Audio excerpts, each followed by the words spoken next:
Game over!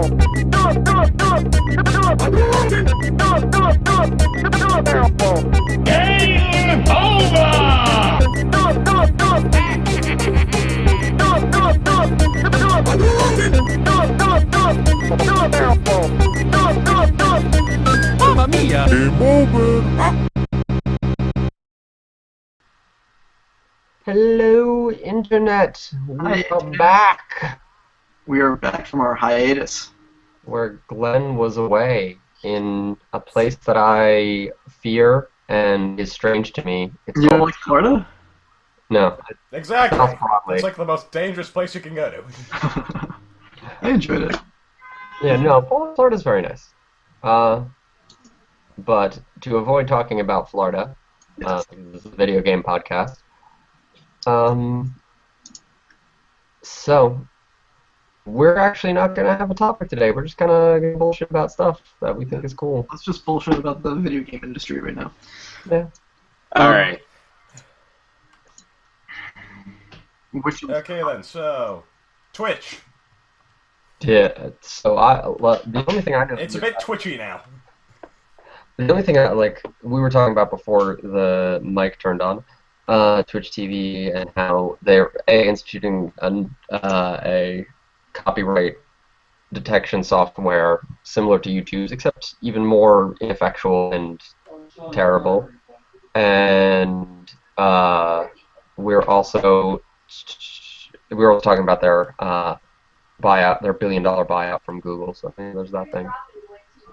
did they buy them out recently? Yeah. It's in process right now. But it's been confirmed. Yeah. Also, I forgot to mention, they also are doing things with, like, you can't save videos forever anymore. Wait, what?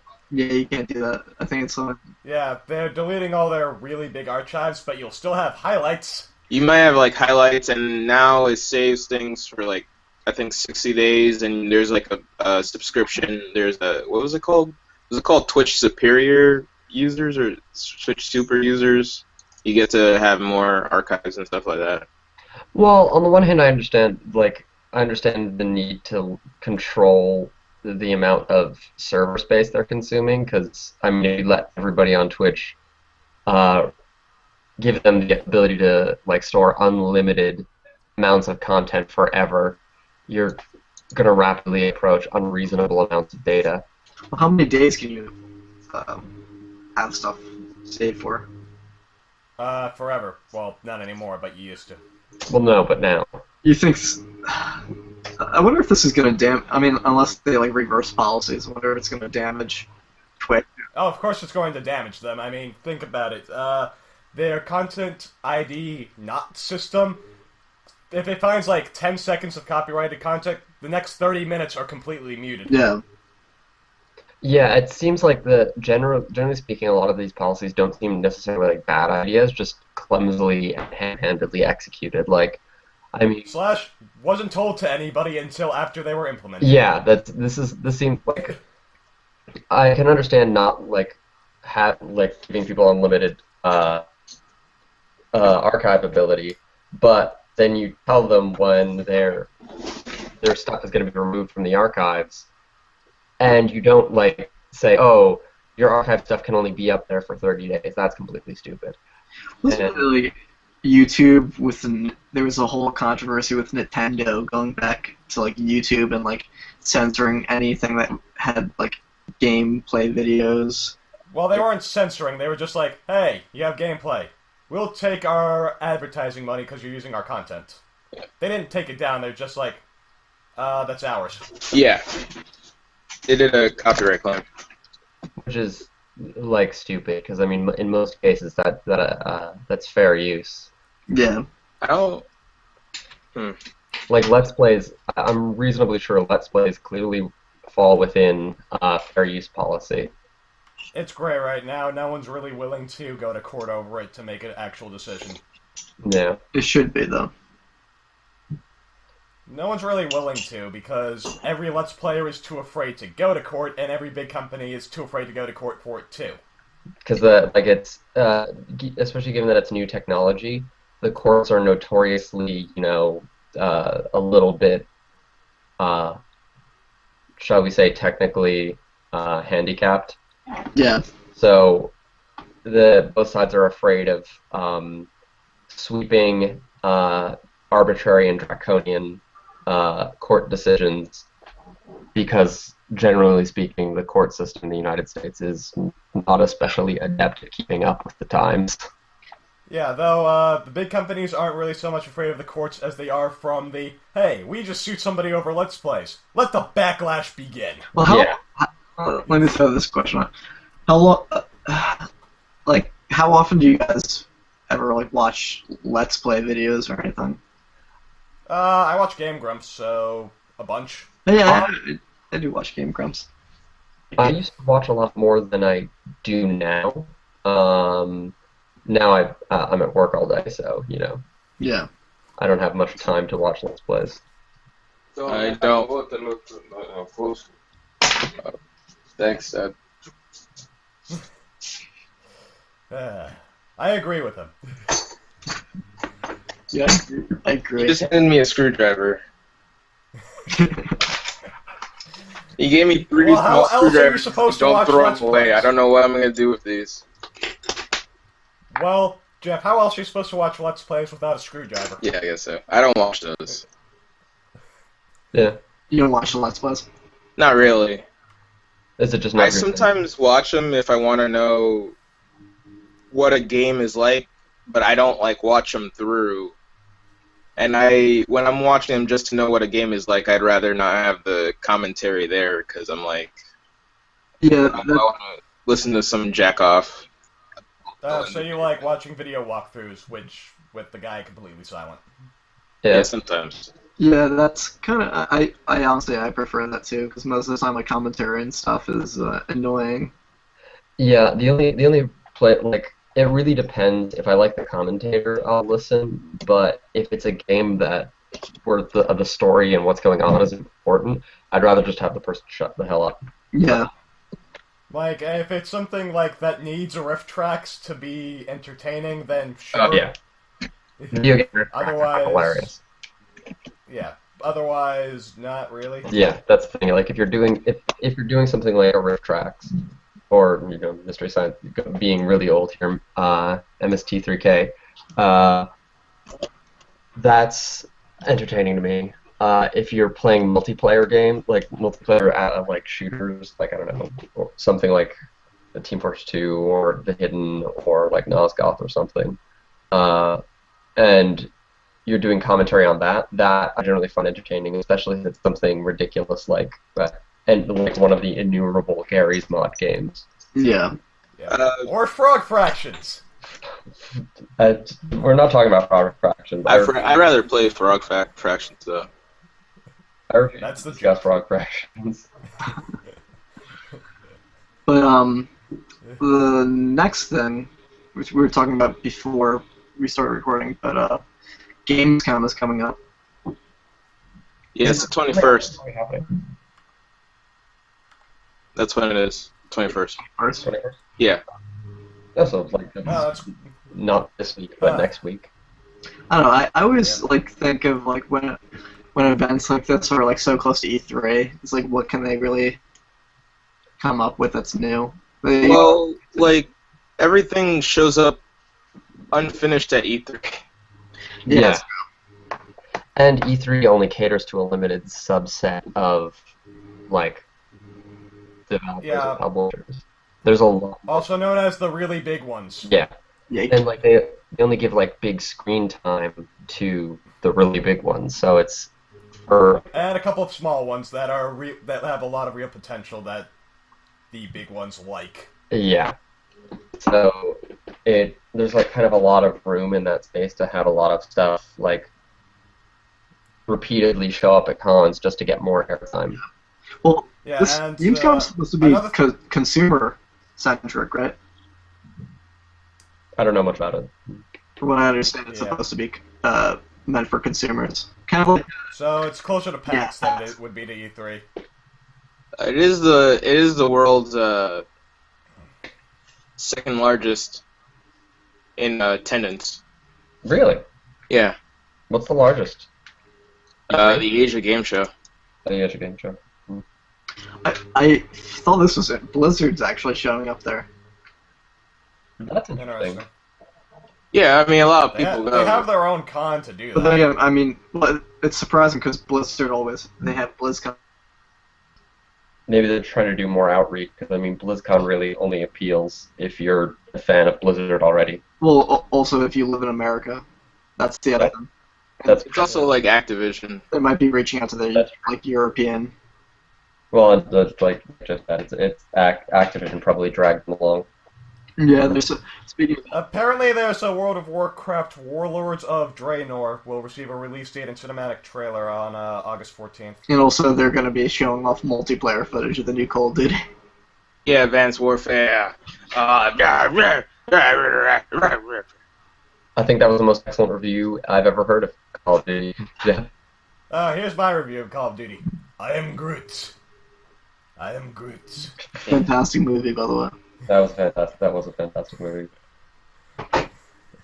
8.8, it was alright.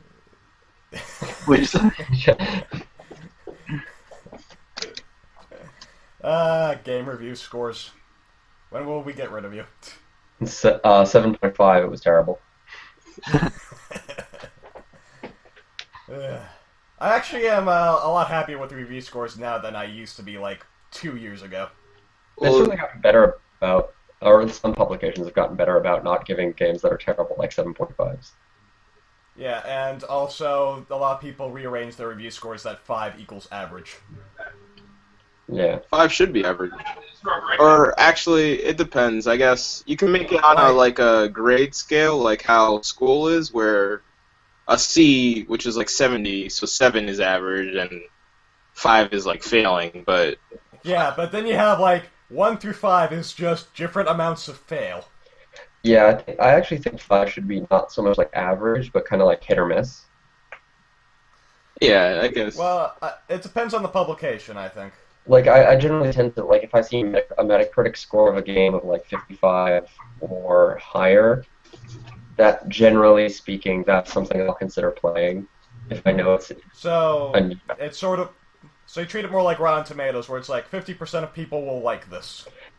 Kind of. I treat it more like if I know it's in a genre that I like already, and comes with a low score, then I'll be more likely to consider it.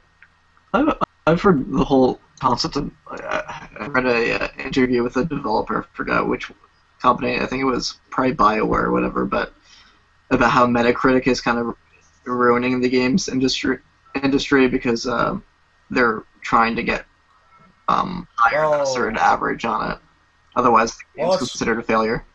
Yeah. It's not entirely Metacritic's fault. Like, I don't like that Metacritic works the way it does, but it's also like publishers are treating Metacritic like a semi-god. Well, the problem is, like, the problem does rest with Metacritic to a certain extent because they do weight, like, they weight publications, even within the critic reviews.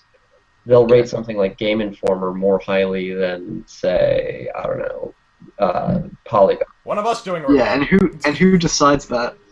Yeah, it's real. Like Metacritic, like its business goal for itself is to portray itself as this kind of like it views things in aggregate. So you're likely to get a trusted review when really they're inflating the scores to suit their view of who's more reliable than who. Yeah. So it's just as biased, and it's attempting to portray itself as unbiased.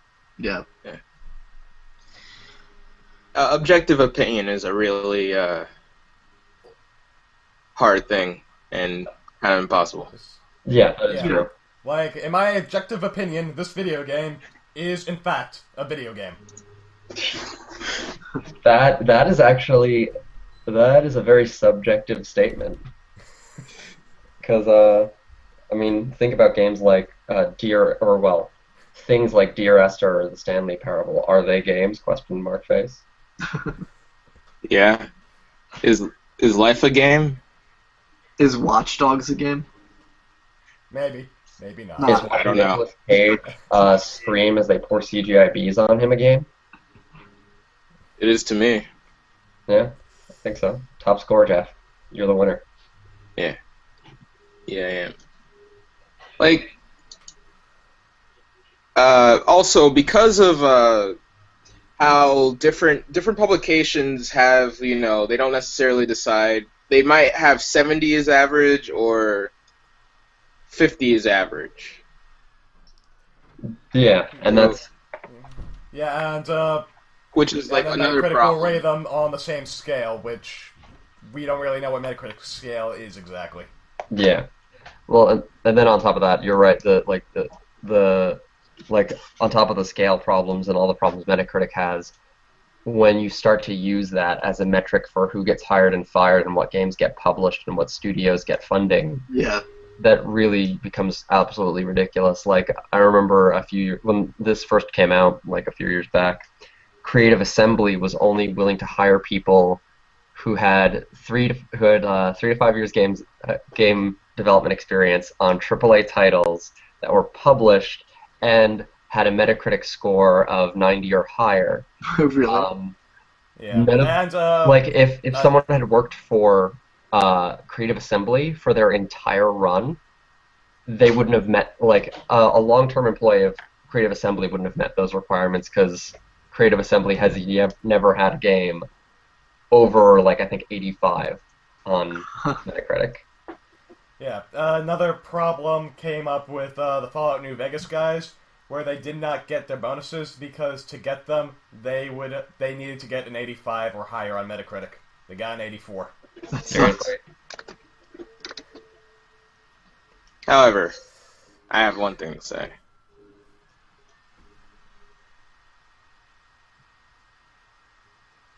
Go on. Yeah, what do you have to say, Jeff? Now you have us waiting. That lawnmower. It's pretty great. Can you still hear the lawnmower? Is that or a vacuum? I don't know. No, it's definitely a lawnmower in the background. I want to put that in a game. It sounds amazing. So I think Jeff has revealed himself to be a robot as well as Jacob. Android. I did say I wasn't alive. Okay, there you go. I mean, really, what is living when you have artificial sentiences? Oh, Bullshit. speaking of that, nice transition. I played the Destiny beta recently, which you guys actually saw when you came over. Well, Jacob and Jeff did. I didn't.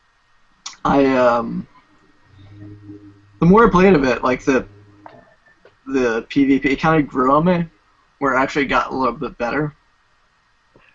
Because my first initial impression of it was like, it's trying to be Borderlands, but it's not Borderlands. It's more serious, and it's not as good. But it kind of grew on me. Sounds good. Yeah, well, that was my first. That was, I mean, like, I don't know. It didn't really feel like it had a. You know how like certain games, like they have a certain feeling going with them, and which makes them stand out from other games. Like Borderlands has like the comedic, like, and like all the like the loot and everything. So and the art style and everything. Destiny had like the art style to a certain degree, but what they showed in the beta, at least with like the Earth stages, I wasn't really impressed with. But I mean, why would you want to be oppressed by your game? impressed. Oppressed. Oppressed. I said impressed. Anyways, Jeff, so like, towards You Towards the fucking end of ran the that beta. joke into the ground. towards the end of the beta, they unlocked a moon stage, and the environment was like way more fitting. I felt. And, Was the gravity the same? yeah, Oh. yeah, it was kind of lame. One thing I noticed though when you were playing the beta, it was very quiet most of the time. That might be fixed in the final game with like. Yeah, like there was like nothing going on. Like it was just kind of boring watching because like there was like it was just kind of. Well, they like had good soundtracks and stuff for like the boss fights, but that was like pretty much it. With like kicking every once in a while. yeah, from what I've heard from you guys and from like some other people who are playing the game, it's really kind of like it sounds like it's not fun, but no one can quite put their finger on why. Ouch. Well, it is the soundtrack, from what I can gather. It is the soundtrack. Like, Halo was kind of like all the pieces of Halo fit together really well, and if you take one of them away, you lose a part of it. It's very weird to play Halo without its giant score behind it. But also, I actually heard that a lot of people liked it. Like Brad Shoemaker of Giant Bombcast. So it was amazing. I wouldn't say it's amazing. It definitely grew on me though. I liked it towards the end way better than I did when I first started playing it. At least I think Another he says problem amazing. is- Don't quote me on that, people. Yeah. Another problem is you are technically playing an early access game from Steam on your PS4. Yeah, well, Yeah. I mean, it is a beta, so like it's That's really true. hard to judge. It's kind of like how complete a beta is it? You know, like do they ever talk? It was pretty much like the first level. I mean, they for 2 hours they unlocked like the second level, which is the moon, and allowed you to run around the moon for only 2 hours, and then they cut that off, and then the beta ended shortly afterwards. But the PvP, I'm into shooters and I like multiplayer shooters, and I played a good amount of the PvP, and it's actually pretty balanced. And it was fun. It was fun. Fair and balanced? There's a few things that they have to fix, like hand cannons aren't as good as the single shot rifles. Like you're better off just using single shot rifles. Maybe you also, the cap of the beta was level 8 though, so like maybe end game it's probably, maybe all the weapons are more balanced. Probably are, but I don't know. Speaking of multiplayer shooters, though, Steam had a free-to-play a game on free-to-play this weekend. That game was Nosgoth, and I've been having a stupid amount of fun playing that. That was on sale during the Steam sale, right? Yeah, it's on sale again. Right now it's I think like 50% off. Is that the vampire one? Yeah, that's the vampire multiplayer. The Legacy of Kain one. Yeah, it's incredibly fun. What's it I'm like? loving it. It's a shooter? Yeah. Yeah, kind of. It's I wouldn't. Yeah, it's kind of a shooter. But the way it works is you've got the two teams, humans and vampires, and each match there are 2 rounds in a match. And what they do is you either start as the vampires or the humans, and then at the end of the round you switch sides. Yeah. The way they keep the factions balanced, but still like gameplay distinct, rather than just 2 teams of the same classes. The vampires as a faction tend to be more melee, like all their attacks are melee attacks. Yeah. And for the most part, all of the humans' attacks are ranged attacks. And kind of going off that foundation, they've designed the maps and given each faction abilities to kind of make it's not just about the individual player's relative skill at doing the same thing.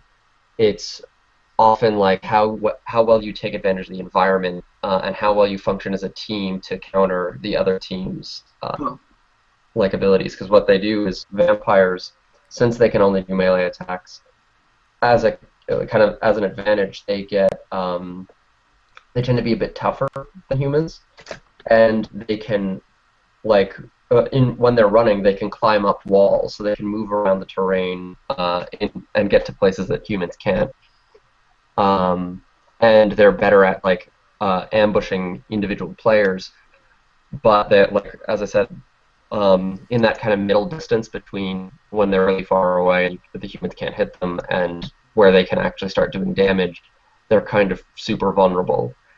And humans, on the other hand, while they're not as physically tough as the vampires, a lot of their special abilities are focused on area control stuff and kind of keeping the vampires at a distance, or using things like grenades and stuff like that to really mess with groups of vampires. It's really I know a lot of the reviews have said one way, like one faction is more balanced than the other, or is like the balance is in favor of one faction over the other. Sometimes, like I initially heard vampires, but I've seen a lot of people complain about it being humans. Really, like part of the challenge of the game, one of the things that tends to throw matches, and this is kind of my only complaint, is that getting a team together that is both good at playing vampires and good at playing humans is kind of tough. And in some circumstances, that makes the game more balanced, where like one team gets stomped if they're playing humans. They'll like, annihilate the other team as vampires, so it kind of balances the match. Interesting. Because like the way you win a match is it's team deathmatch, so it's a kill count. But it I found that it was like sometimes you'd get a team that like it could be frustrating if you do pretty well in one round and then the next round your team kind of like falls apart because like you've got 2 or 3 players that are just like terrible at one faction. That's cool. Is there any special sort of thing with like respawn or? Well, there's a special thing with not so much with respawn. The respawn's just on a timer. Well, they kind of a little bit. They do, as near as I can tell. I'm still trying to figure out the little tweaks to this. They try and place you when you respawn next to another player, or next to the largest group of players of players on your team on the map. Which, given how easily the game falls apart if you're trying to fight, like if you're off on your own doing your own thing, you're really going to drag the team's like kill death ratio down. Okay, that one sounded like a ghostly wail. But Please. the really interesting thing they do is how you regain health. If you're humans, there are these individual. There are like these. There's going to be these little like stations on the walls that are filled like the model is filled with like herbs and or herb and like ammo and crap, and that's where you regain health and ammo. For the vampires, the only way they can regain health is when they kill a human. You can perform an execution move on the dead body to regain health. So it kind of like it makes it easier and harder to be vampires in certain ways, because if you wind up in a combat where you kill one guy and run away and you're really wounded, you gain a little bit health back like you get a little more health back slowly over time, but it's not much, and it kind of forces vampires to play more aggressively and try and wipe a team of humans, or to ambush humans on their own, because you want to have that body around them so that you can perform an execution move to heal. Whereas humans, it kind of tends to force you to cluster near where there are health stations. Although the way they keep the game from devolving, or are attempting to keep the game from devolving into humans camping near one of the health stations and kind of just like waiting for the vampires to come to them, is once a health station is used, it basically has like I think a 30-second recharge timer on it.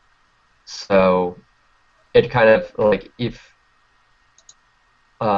you've thrown back a wave of the vampires, and someone's used the station already, you kind of have to decide, it's like, okay, am I going to risk going out into the rest of the map to get more health, or am I going to wait, or I'm going to like camp here and hope that I don't get like smashed into paste by one of the vampires on their next. Interesting. Huh. Speaking of blood-sucking vampires who deserve to die, the NCAA. Oh, yeah. The You guys hear NCAA. about this? No, I've never heard about this. The NCAA. well, not the NCAA itself, but the recent suit they were in that involved video games. I haven't heard about this. What's up? So The O'Bannon trial. Basically, somebody was suing them over their use of players in video games and not allowing to be paid by them. So basically, Because some of the players got together and sued the NCAA because of EA's NCAA football game, and the reason they sued is because they're saying like, oh, we're not paid for the use of our likenesses in a product that makes like billions of dollars for the NCAA, and that's worse. That's wrong because we're essentially unpaid employees at the school. Yeah. And the players won the case actually.